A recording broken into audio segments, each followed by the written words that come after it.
ধর্ম যার যার, উৎসব সবার।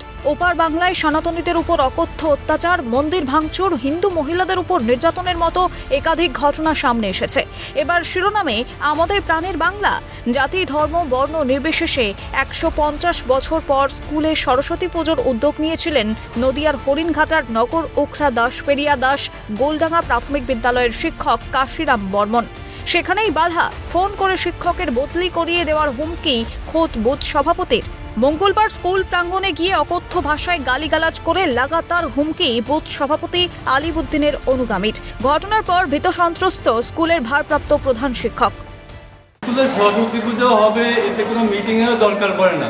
এখানে বিশেষ করে হিন্দু মুসলিম বাচ্চা উভয় পক্ষ আছে এবং উভয় পক্ষের বাচ্চারাই চাইছে যে এখানে একটা পুজো হোক। সেখানেই বাধা, হুমকি। আমি খুব ভয় ফিল করছি। আমার তো প্রত্যেকদিন এখানে স্কুলে আসতে হবে। তার জন্য প্রশাসন আছে তো?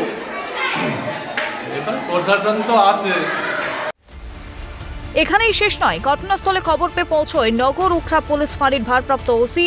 সেখানে পুলিশের সামনেই সিএনকে খবর করতে গেলে বাধা অভিযুক্তের। তুমি পুজো করতে দেবে না? না, আমি পুজো করা, আমি 150 বছর ধরে পুজো হয়নি। ক্যামেরা দিচ্ছ কেন? ক্যামেরা করছো কেন? ক্যামেরা দিচ্ছ কেন? ক্যামেরা দিচ্ছ কেন তুমি? ক্যামেরা দিচ্ছ কেন? হয় না। ক্যামেরা দিলে কেন? ক্যামেরা তো সাজ দিলে কেন? সরকার হুমকি দিচ্ছে আমাদের সামনে। আপনার 24 ঘন্টাও লাগবে না। 24 ঘন্টাও লাগবে না। 150 বছরের পুরনো মসজিদ, এখানে কোনো হিন্দুদের কোনো অনুষ্ঠান হয় না। পুলিশের সামনেই বুথ সভাপতিকে ফোন অনুগামীর। তারপরই শটান স্কুলে হাজির খোদ বুথ সভাপতি। পুলিশের হস্তক্ষেপে পরিস্থিতি নিয়ন্ত্রণে আসলেও ক্ষুব্ধ স্থানীয় থেকে অভিভাবকরা। এটা তো শিক্ষা প্রতিষ্ঠান, এইখানে উত্তপ্ত করবেন না। না না স্যার, আমি আপনি তো ছিলেন না প্রথম ভদ্রলোক বলেছি আমি যেটুকুনি তারপরে ও কথাটা বলছে। কথা বলছি, এটা এখানে কি ইস্যু না ইস্যু আমরা এটা শুনতে চাইছি। স্কুলের সামনে আপনার যে কথাবার্তা শুনলাম, আপনার ছেলে মেয়ে স্কুলে পড়লে আপনি এরকম থেকে কথা বলতে পারেন?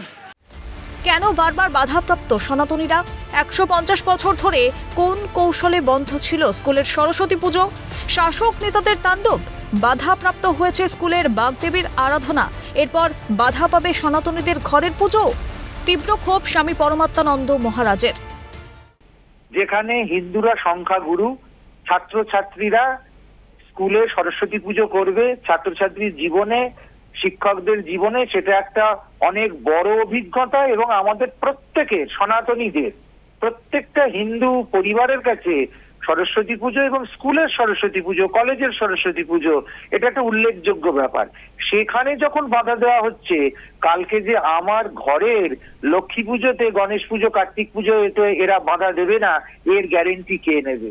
শাসক যে কত বড় নির্লজ্জ জায়গায় চলে গেছে এবং শাসক দলের চুনোপুটিরা পর্যন্ত এমন আত্মম্ভরী হয়ে গেছে সনাতন ধর্মের বিরুদ্ধে। এরা প্রতিবাদে সোচ্চার হতে হবে বলে মত ভারত সেবাশ্রম সংঘের মহারাজের। ফেস করতে হবে, তাহলে হবে না। আমাদের ওখানে হিজাব নিয়ে এরকম একটা কথা উঠেছিল, আমি বললাম নিশ্চয়ই রাস্তায় হিজাব পরে আসবে, স্কুলে পোশাক পরে আসতে হবে, মেনে নিয়েছে। এটা যদি আমরা এখন থেকে যদি এটা প্রতিবাদ না করি, যার জন্য আমি প্রতিবাদ করছি, এটা খারাপ হয়ে যাচ্ছে। আমার অনেকে অনেক রকম কথা বলছে, এটা বলতে আমার কোনো আসে যায় না, কিন্তু এটা যেটা বাস্তব সেটা আজকে বলতে হবে। এ বাংলার হলোটা কি? অনভিপ্রেত ঘটনা, নোংরা রাজনীতিতে সামিল শাসক শিবির, দাবি পদ্মশ্রী প্রাপ্ত শিক্ষাবিদের। অত্যন্ত অনভিপ্রেত। এই বাংলার হলোটা কি? কটা ভোটের জন্য এই নোংরা রাজনীতি করছে? এতে কি হবে? এতে কি মুসলমানদের কোনো কল্যাণ আছে? এতে অকল্যাণ আছে। এই ধর্মতন্ত্র সরস্বতী পুজো করতে দেবে না, এইটা যারা বলছে তারা যদি ঘটনাচক্ষে কোনোভাবে যদি তারা মুসলিম হয়ে থাকে, তার মানে সরস্বতী দেবীকে স্কুলে, সরকারি প্রতিষ্ঠানে স্থান দেওয়া হবে না, এটা বলা মানে একটা জাতিকে দেখে দেওয়া, জাতির সর্বনাশ করা। পশ্চিমবঙ্গকে পশ্চিম বাংলাদেশ বানানোর চেষ্টা, কোন ক্ষমতা বলে হামলা তৃণমূলের? লোকে আটকে রাখা হয়েছে, সনাতনীদের উপর একের পর এক হামলা হচ্ছে। আমরা বরাবর গলা ফাটিয়ে এসেছি যে তৃণমূল কংগ্রেস পশ্চিমবঙ্গকে পশ্চিম বাংলাদেশ বানানোর চেষ্টা করছে। আজকে প্রমাণিত হয়ে গেল যে আমরা যে কথা বলছিলাম, তলে তলে তৃণমূল কংগ্রেস সেই অভিযান চালাচ্ছে।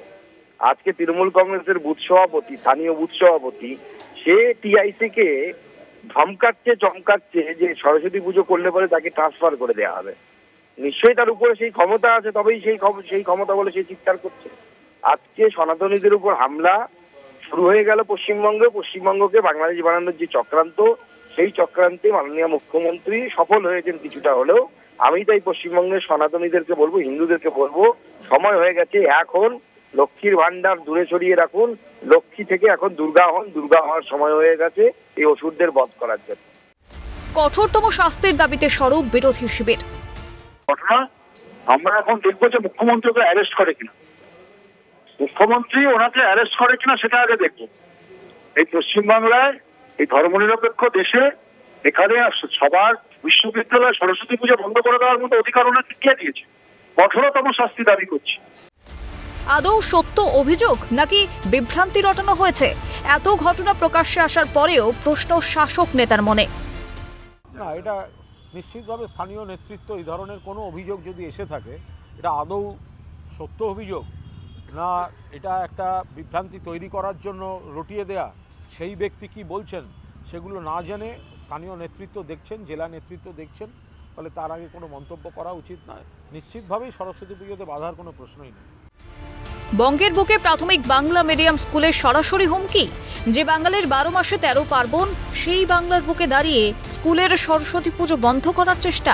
উদ্যোগ নিতেই বদলির হুমকি শিক্ষককে।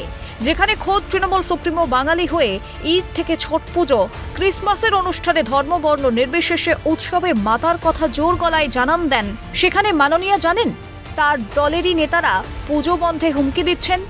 নদিয়ার বুকে এই ঘটনা অত্যন্ত নক্কারজনক বলে মত ওয়াকিবহাল মহলের। সুবীর দাসের রিপোর্ট, ক্যালকাটা নিউজ।